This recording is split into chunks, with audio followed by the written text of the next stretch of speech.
রাহমাতুল্লাহি ওয়া বারাকাতুহু। আলহামদুলিল্লাহ, আজকে আমি আমাদের ছাদ বাগান এবং আমাদের খামার সম্পর্কে জানাবো ইনশাল্লাহ। আমার পিছনে যেটা দেখতে পাচ্ছেন, এই দুইটা হচ্ছে দেশীয় লেবু গাছ। এখানে অনেক সুন্দর, অনেক অনেক লেবু ধরে আমাদের এই গাছে আলহামদুলিল্লাহ।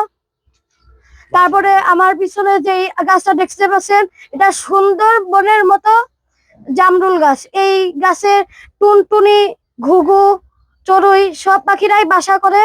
তারপরে আমার পাশে এটা হচ্ছে টক মিষ্টি 12 মাসি আম গাছ।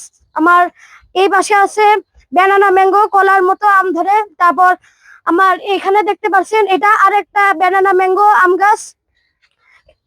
ওই যে ওইটা হচ্ছে আমাদের আরেকটা আম গাছ। এগুলা হচ্ছে আমাদের সবজি গাছ। আর এইটা দেখতে পাচ্ছেন, এটা হচ্ছে আমাদের ছাদের সবচেয়ে বড় আম গাছ। এটা বাড়িফোর আম গাছ। এই গাছে অনেক সুন্দর সুন্দর আম ধরছে, মুকুল থেকে শুরু করে। তারপর আমার এই পাশে হচ্ছে আমাদের ছাদের মুরগি এবং মোরগের খামার। এখানের সব মুরগিরাই আলহামদুলিল্লাহ ডিম পারে। সবাই আমার জন্য দোয়া করবেন। আসসালামু আলাইকুম ওয়া রাহমাতুল্লাহ।